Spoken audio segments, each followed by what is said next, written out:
Welcome back to the next installment of what single pigment colors do I have in my palette. This week we're looking at blue, and I have 43 apparently in my palette, ranging from the fairly inexpensive ultramarine blue in all of its various forms, all the way up to Yinmin, which is currently retailing for, I believe, about $45 Canadian. A half pan is what I most recently saw it for.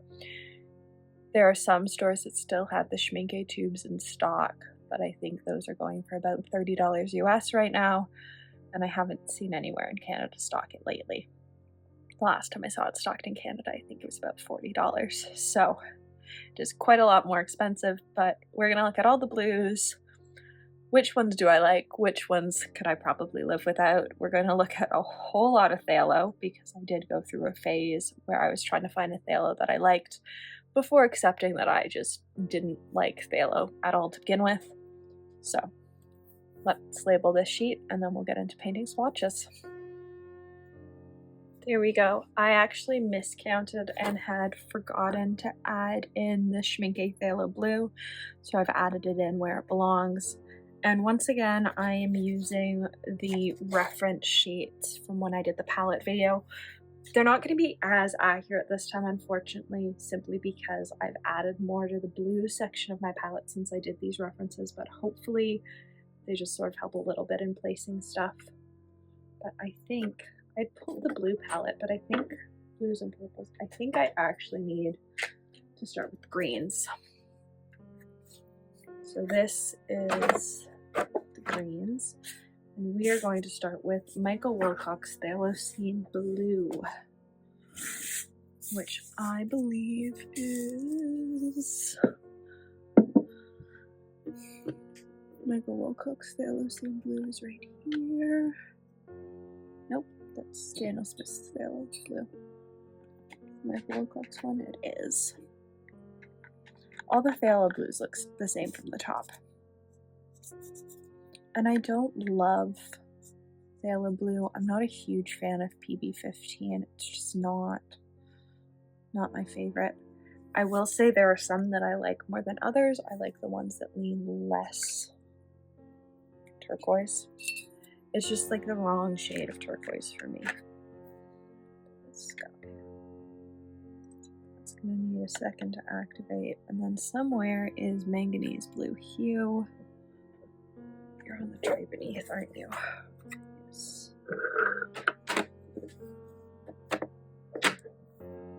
Maybe.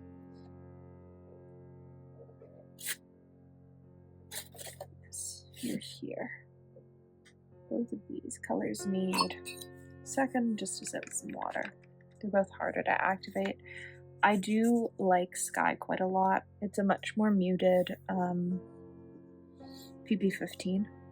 And in turn, I use it quite a lot more.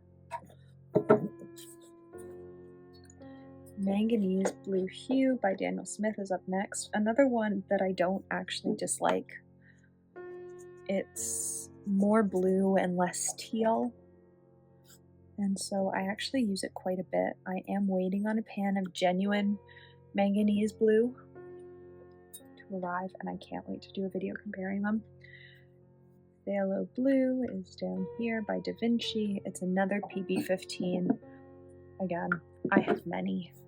And there are so many variations because every brand has their own color and tone and style. And some brands have more than one type because there's PB15, PB15.1, PB15.3, PB15.4, and PB15.6. I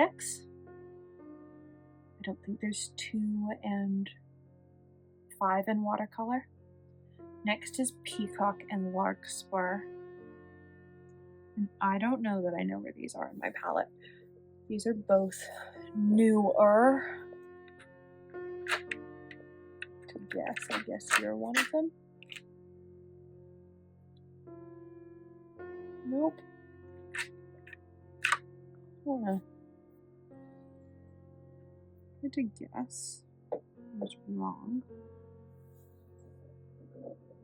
Mm-hmm. Are they less blue than I think they are? Are they more? They are more blue, so that's what. This is Peacock, which is another PB15. Again, leans more blue and less teal. This is Larkspur.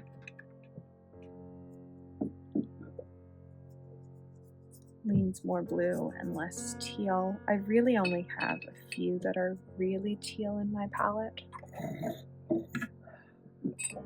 The Schmincke one, which I bought for the Indigo video. I'd actually purchased a dot of it, and like 3 days before I was supposed to film the video, I could not find the dot anywhere. So a pan had to be purchased. Jackson's Phthalo Blue, I want to say, is this. Yes, it is. Again, leans more blue than other Phthalos. It is a 15-3. And I just find that, like, compared to like the Michael Wilcox and the Da Vinci, some of them just lean more one way than the other. This is White Knight's Bright Blue,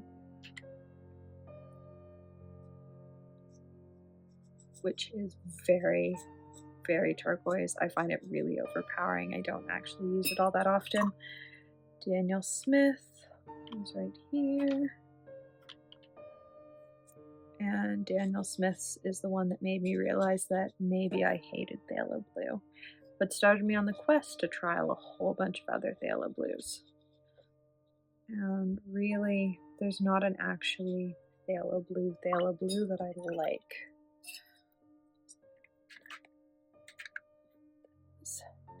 This is the Cosmic Creations, what I would consider to be a true Phthalo Blue. Yes, she's got Peacock and Larkspur, but Deep Water is much more similar to the Daniel Smith version.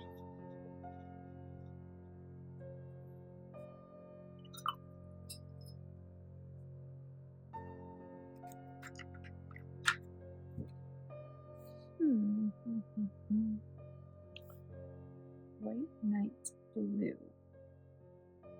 I found it, and I was never going to find it without looking at the spreadsheet, because it is in just after the Cobalts. So it must be... Oh yeah, you're like not what I would call a traditional Phthalo Blue. You are very dark. So this is a PB 15.6. Jackson's Prussian Blue. So when I was building my professional paint palette, I was really building it with the Jackson's paints and the White Knight's paints. And so it's sort of a weird mix, which Jackson's paints I have and which White Knight's paints I have, because it was early 2020 when I was building my professional palette. And the world was a bit weird. And we're just going to leave it at that so that YouTube does not demonetize this video once my channel is monetized. 2020 was weird. This is the Daniel Smith Prussian Blue. It's a PB 27. We're out of the PB 15s officially, and I prefer it to the Jackson's version, but I don't know that it is my favorite version. I think Cosmic Creation Sapphire.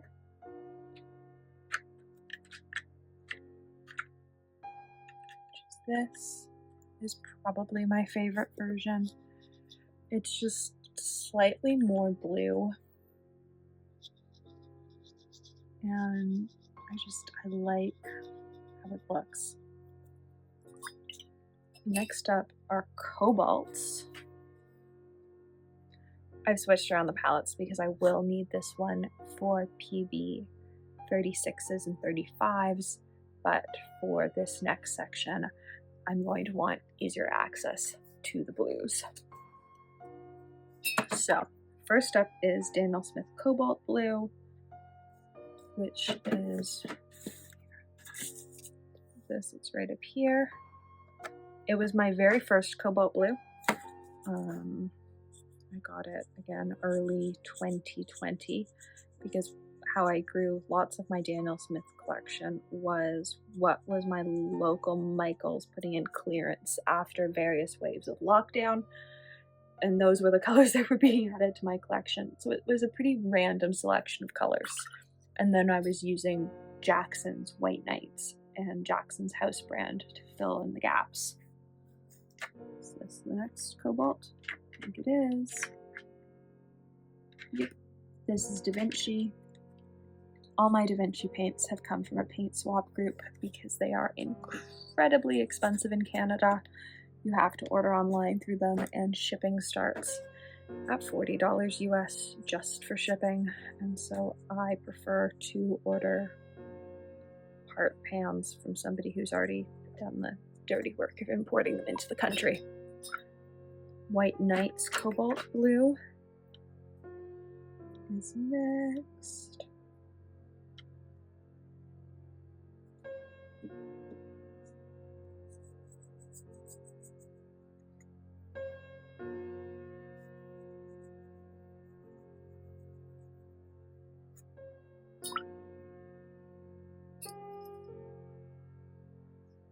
Cosmic Creations Turquoise. So we're back in this tray for a brief moment.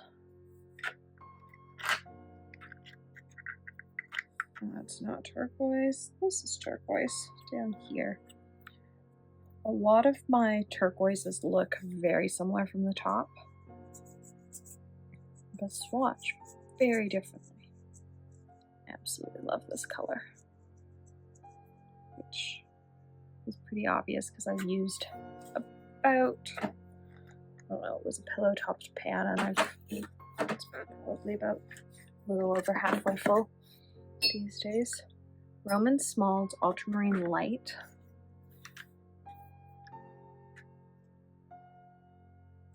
So I will say clearly I don't have a fear of cadmiums and cobalts. When I'm working on commissions though, I do clean all my brushes, clean my water cup, and do be more pick and choosy about what paints I'm using. So when I did a set of nursery art last year, I made sure that everything I used was new from tubes if possible, and was cadmium and cobalt free just because it made me more comfortable. This is Michael Wilcox Ultramarine Blue.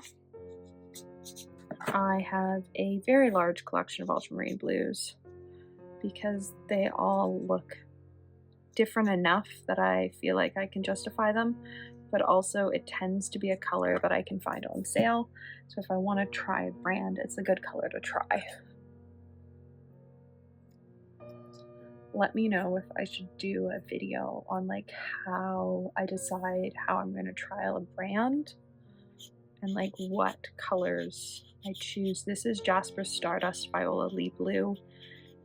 Out of all the colors I own from him, which is only about 5, this one is probably my favorite. It is a great dupe for Yinmin. So I had to find my tiny Holbein palette that I absolutely love, and we are grabbing the Ultramarine Blue. I've been trying to figure out how many extra colors I can fit in this palette, and the answer is 16. So look forward to probably a live stream when I add the newest additions to that. I would say the Holbein Ultramarine Dark is not actually that dark. I don't have their other Ultramarine Blue to compare it to know how it compares, but it just doesn't feel dark to me, and really that's what's important. Next up is Daniel Smith French Ultramarine. I have pretty much finished my tube of this paint this last time I filled the pan, and I'm unsure if I will be repurchasing it because as much as I like the color, I've got so many other ultramarines, but it does offer a different finish than other ultramarines. So I'm still deciding that. Then we have Cosmic Creations Lapis, which, if you were here for the Schmincke series, you will know is my absolute favorite ultramarine. It leans a bit more purpley than most ultramarines, and I'm just obsessed. We have Beam Paints Great Ocean. The one I grabbed. They're all in a wheel like this, and so I've either grabbed the right color or I've grabbed the wrong color. I've grabbed the wrong color. I've grabbed one of their other blues. So this is Great Ocean.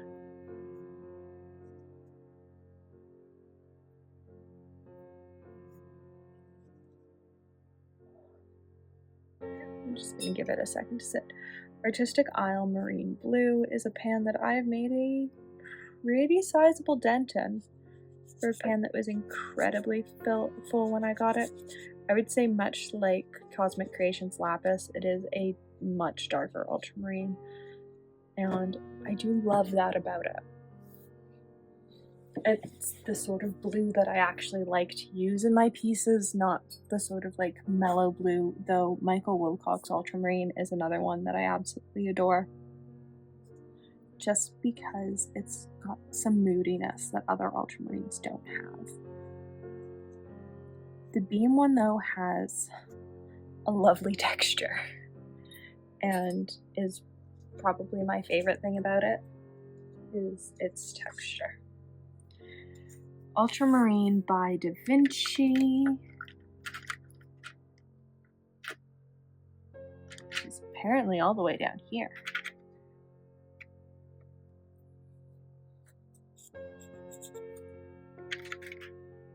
I try to organize my paints in sort of like a logical manner, but really because they're organized by my color swatches, that doesn't always happen, especially if something swatches out light. Next up is Ultramarine by White Knights.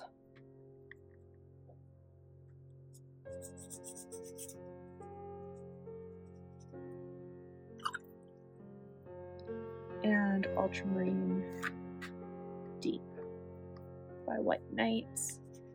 And then we are out of the PB29 section and into one of, actually probably my favorite blue pigment section, which are cerulean blues.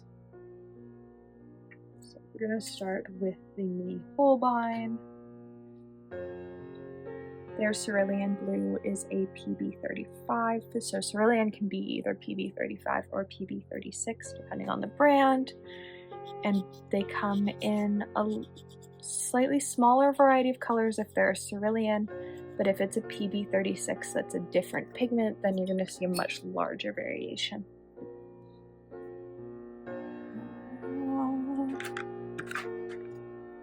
My cerulean.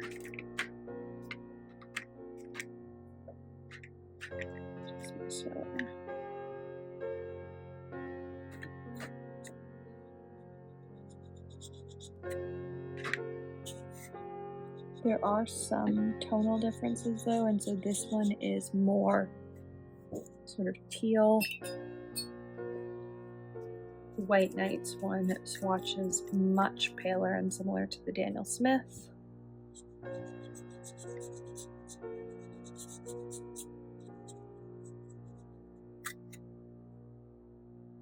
It's an ugly swatch. I should have probably let it sit with water. We're sort of speed running this because there are 44 colors in this set. And I don't really want us to be splitting each color into more parts. This is the Michael Wilcox cerulean, which is a PB36, not a PB35 like the previous three were.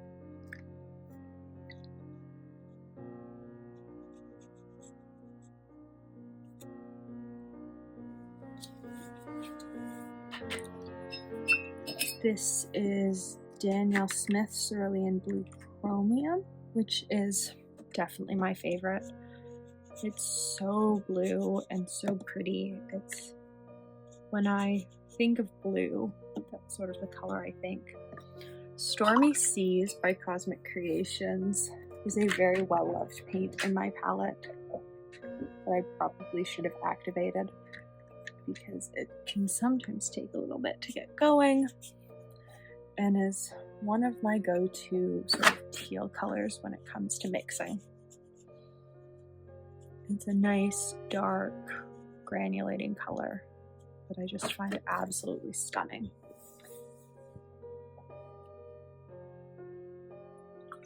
Vinci Cobalt Turquoise is right here.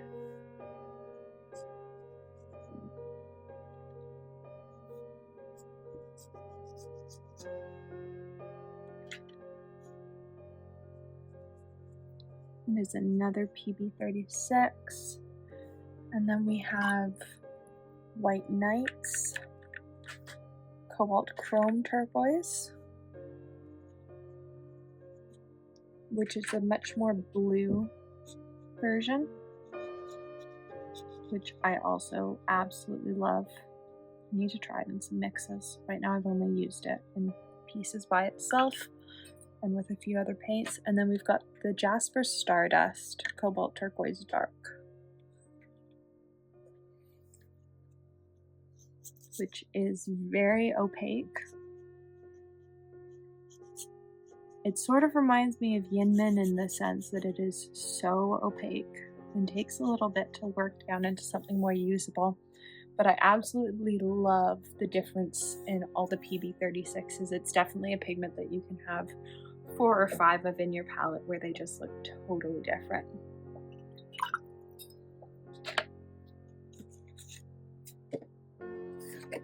Finally, we have the really fun stuff. So this stuff is the stuff that's more unique, less common, and stuff that for some of them I'm definitely going to need to activate quickly, because otherwise we will get absolutely no color off of them. So I am going to put a little bit of water on the zirconium, the Yintico, and the Roman Szmal. The other two, based on experience, will have no issues reactivating. So Daniel Smith, it doesn't start with Daniel Smith, it starts with Roman Szmal. Are you Roman Szmal engine throw? You are. Some of them I can recognize just from the tops. So Roman Szmal's engine throne is probably my preferred engine throne. I can't remember what I don't like about the Daniel Smith engine throne without actually looking at it, but there is something about it that I don't like. Let's find out. Oh, it's too purple. Like, I like it, I need it to be less purple.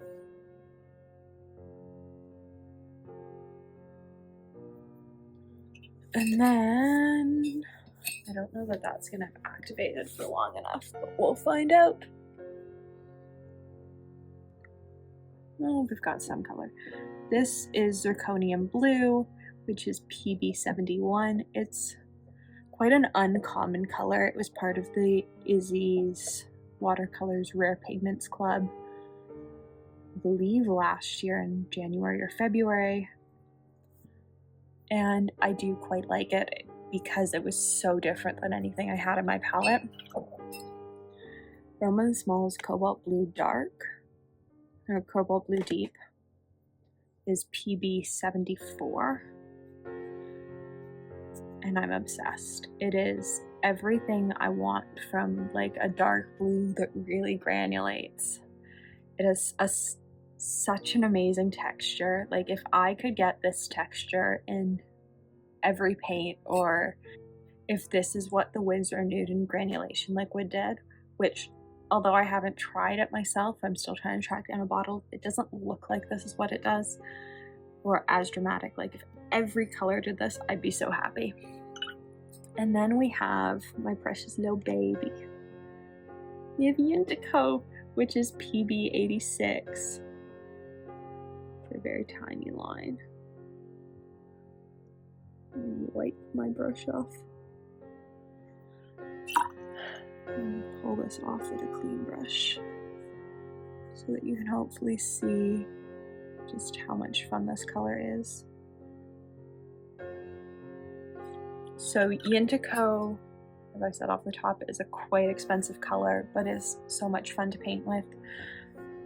And because I was gifted a pan of it, I sort of feel less guilty when I play around with it and mix it with other paints. So if you have any ideas of what you want to see me do with this really expensive pan of paint, leave them below. I'm always open to suggestions. A few months ago I did a reel where I mixed it with some other uncommon pigments on somebody's suggestion, so I'm always open to ideas of what to do with it. So everything is dry, and there's my entire collection of blue pigments. There are definitely some that lean more green or turquoise, but overall pretty blue. And I definitely have some that are standout favorites. So let me grab a dry brush to indicate with. Grabbing a dry Tintoretto. I love Artistic Isle Sky. Don't know if she still makes it. I love Michael Wilcox Ultramarine Blue. Don't know if it's still around. I love Lapis by Cosmic. I love Artistic Isle Marine Blue. I love Jazper Stardust Viole Blue. Daniel Smith Cobalt Blue is fantastic. Swatched out altogether, I actually don't mind this Jackson's version of Phthalo Blue. I thought I was going to find it too turquoise, but compared to the others, like, it's actually a pretty nice Phthalo Blue. I love all sort of 5 of these at the bottom. So the Daniel Smith, the Cosmic, the Da Vinci, the White Knights, and the Jazper Stardust. It's a nice sort of variation of the same pigment. And I don't know which one I'd eliminate. Probably the Da Vinci Cobalt, because I've got other colors similar to it. But I love using Stormy Sea in mixes, and I really want to play around with this White Knights one some more, because now that I've seen it swatched out on this page, I'm inspired to use it. I'd also probably get rid of the Jazper Stardust one, honestly. I don't reach for it. It's been in my palette for a really long time, probably since 2020, and it doesn't get much use. Indian Throne wise, they're very different. I have a soft spot for the Roman Szmal one just because it's more indigo, and I prefer that. But I think for most people, it's probably whichever you prefer. Zirconium Blue, I don't know that I've ever used it in a piece. I just love the uniqueness of it. Roman Szmal Cobalt Blue Deep, one of my favorites. I love using it in the place of Ultramarine Blue in mixes, just because it's leans slightly more purple, but it's got such a fun granulation to it. If, you know, normal Cobalt Blue had this sort of granulation, I would be so happy. If you know of one, let me know. And then we have Yinmen. I have a soft spot for it because it's not a pigment I ever thought I'd own in my palette. I only have it because Laura decided to send me a pan, and I love getting to play around with it. It's such a fun blue. It looks quite different in mixes than normal blues do. I did a whole video last year comparing it to a whole bunch of other blues in my palette.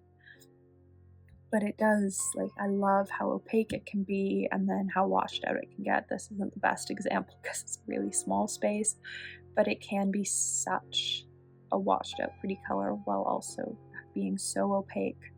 I don't think I've got a blue at all that stands up to the opacity of this, and so it's definitely something that will be around in my palette for a while. So I hope you enjoyed watching. I hope you enjoyed seeing what all the different blues are in my palette. I know it's a lot. I was sort of surprised when I counted up and discovered that there were 40. I thought there were 43, but there were actually 44 individual blue pigments in my palette. And I'm Sort of afraid that I've made mistakes counting on the other sheets, but we will figure that out as we go. Next up is purples, so violet pigments. And I think this one's going to be interesting because if you've watched some of my lives and some of my previous videos, you'll know I don't really like violet pigments. I tend to prefer purples that are a mixture of multiple pigments. So it'll be interesting to see them all swatched out together and see if they're all on the same sheet. Are there any that I actually like? So thanks for watching. Let me know if I'm missing any blues that are your favorite. After the yellow one, I got some great suggestions of yellows to add to my palette, and so I am definitely interested in finding out if I'm missing a blue that maybe I should consider adding.